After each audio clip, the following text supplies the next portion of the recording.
everyone, welcome back to the Business Circle with Sino M, where we empower your business journey with practical insights and strategies that will definitely help you succeed. So today we are diving into a topic that's at the heart of every successful business: leadership. Whether you're leading a team of 2 people or a team of 200 people, the way you lead your team can inspire your team to do their best and help them create a lasting impact. So, did you know that research shows that 79% of employees leave their jobs because they feel undervalued by their leaders? It's true. So, here's the good news. You can change all of that by developing the right leadership skills. So in this video, we're going to be exploring 5 critical leadership skills that we're going to be learning from very famous people like Nelson Mandela and Oprah Winfrey. So I'll be sharing also free tools that you can download to help you start improving your leadership skills. So why do leadership skills matter?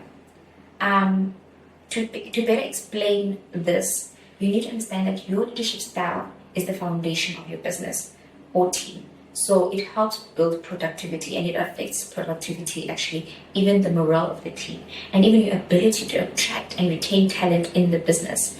I remember when I used to lead teams, I realized that leadership wasn't about having all the answers. It was more about empowering your people and finding solutions. So that's a lesson that I keep learning every day. So let's dive into the 5 leadership skills that will help transform you into the leader you want to be and help you grow your business. Leadership skill 1, communication. Communication isn't just about talking, it's about clarity, connection, and consistency. Leaders who communicate effectively build trust and alignment within their teams. So great leaders know exactly how to express their vision clearly and make their team feel very heard. For example, Barack Obama is a perfect example of this. His ability to communicate with confidence and clarity has inspired millions of his followers. And great leaders who know how to articulate themselves and their vision tend to make it resonate a lot. So imagine yourself leading a staff meeting, for example. So instead of just assigning tasks to your team members, you could start with a clear vision at the end, a clear vision of the end goal. Then open the floor for feedback, just like Obama might have during critical discussions. Usually the solution or advice to rectify all of this is making use of the 3 C's of communication, which is clear, concise, and contextual. So when delegating tasks, ask yourself these 3 questions. Number 1, what needs to be done? Number 2, why is it important? And number 3, how does it fit into the bigger picture? So what you can do is that after every meeting, you can summarize the key takeaways from the meeting and the next steps that need to be taken to build confidence within your team, to show that you were actually listening and aligning everything that the team members contributed in that meeting, and they will know what is definitely expected from them after the meeting. So leadership skill number 2, emotional intelligence. Emotional intelligence has 4 components, as we know, according to theory. So when we look at emotional intelligence, number 1 is self-awareness, understanding your own emotions. Number 2, self-regulation. So that's managing your own emotions, how to regulate your emotions. Number 3, empathy, understanding other people's emotions, for example, your team members. And number 4, social skills, where you navigate relationships effectively. So emotional intelligence, or EQ as it's known, is about understanding your emotions and those of your team.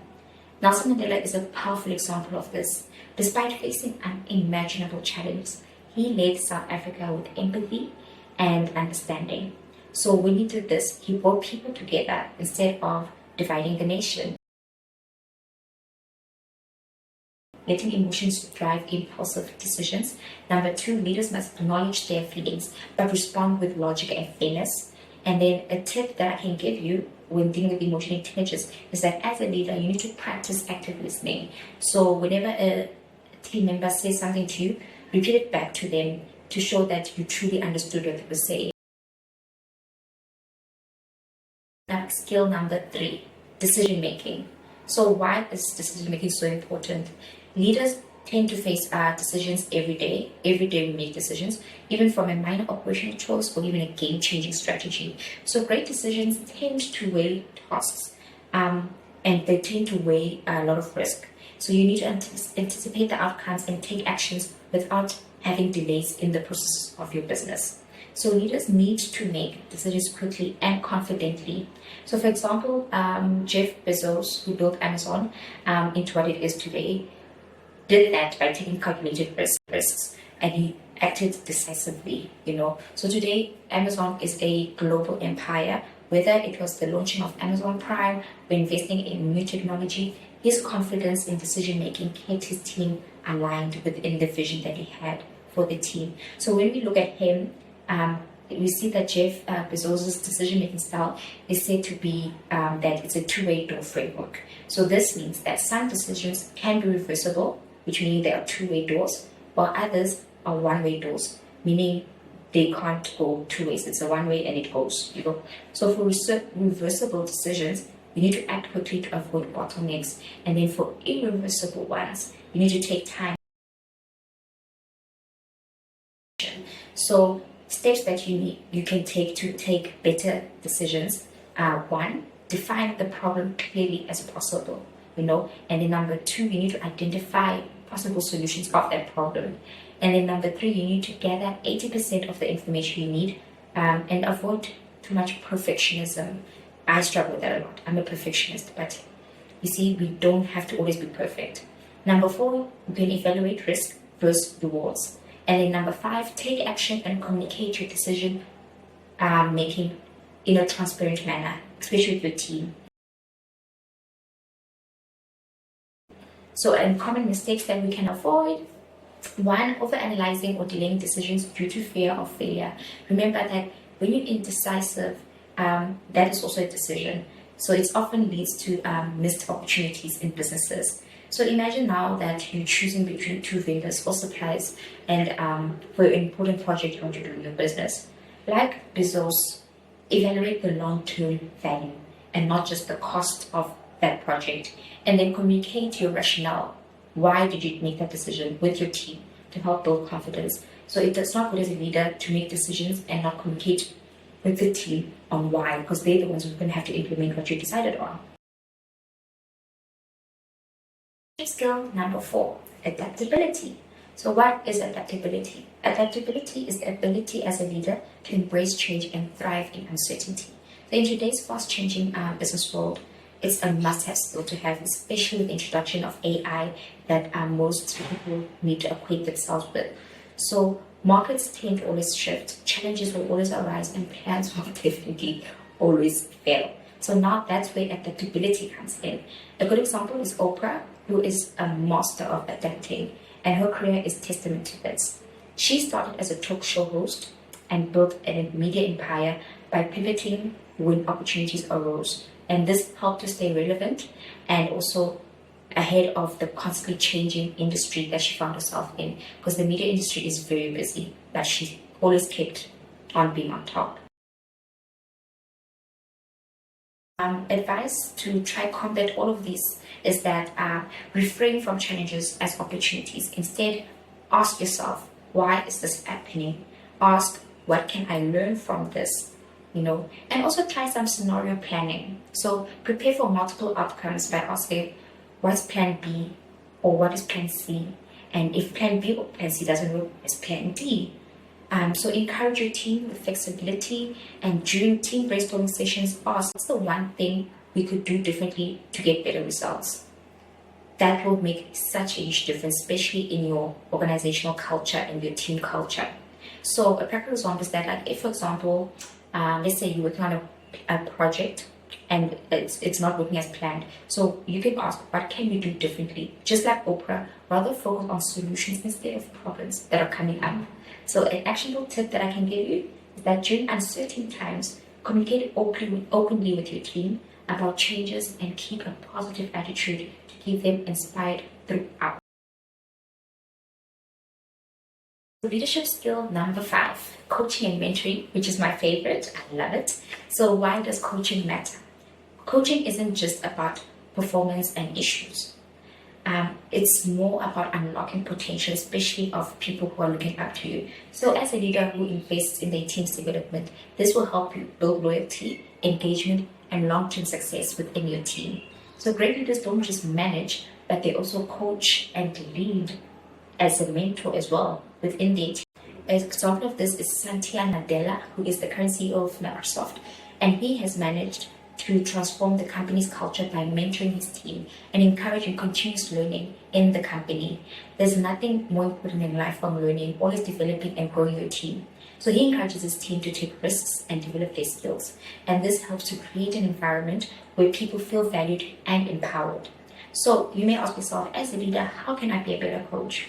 So, number one, you can start by asking open-ended questions. For example, instead of giving answers, ask questions like, what do you think would work best? And number two, provide regular feedback to your team members. So you must be specific and you must also be constructive. Number three, celebrate progress. So here you need to recognize even small wins. This will help keep your team members very motivated. And what you could do is maybe start off by scheduling regular one-on-one sessions with your team members. And in these one-on-ones, ask questions like, what is your next career goal? How can I support you to achieve that goal? And how can I, as your leader, help you get to your goal even faster? So as a leader, you need to support the development of your team members. Remember, your team's growth is your growth. Invest in their development and they'll bring the best to the table for your business. So we've come to the end of our 5 skills, but you may be wondering, what are the tools that you can use to help with your leadership growth? So to help you take action, I've created some free tools that you can download from the description box below, and these include a leadership skills assessment checklist. You can also evaluate your strengths in communication, decision-making, emotional intelligence, adaptability, and coaching in this document. And then the second tool that I have for you is a one-on-one meeting template. So this one, you can use it to guide meaningful conversations with your team. And here you could be using these questions which are focused on growth and performance of your team member. So you don't have to start from scratch. This will help guide your conversation. And then the third tool that I have for you is a decision-making framework. So this is a step-to-step worksheet for making confident decisions. So it includes the pros and cons analysis and even a risk evaluation. I am so excited to share this with you, and I hope it will be helpful tools for your leadership skills program. So in closing, today we explored 5 essential leadership skills and learned that leadership is all about growth, yours and your team's. So whether you're communicating like Obama, or you're showing empathy like Mandela, or making decisions like Bezos, adapting like Oprah, or even mentoring your team like Nadella, these skills can help you create a lasting impact. Which leadership skill are you most excited about? Let me know in the comment section below. I'd love to hear from you. If you found this video helpful, please hit the like button and subscribe and share this video with someone who's ready to step up as a leader in their area of influence. Thank you so much for watching, and I'll see you in the next video. And please again, remember to like, subscribe, and share the video. And I appreciate the support that I've received so far. I noticed and I appreciate. Thank you. Bye.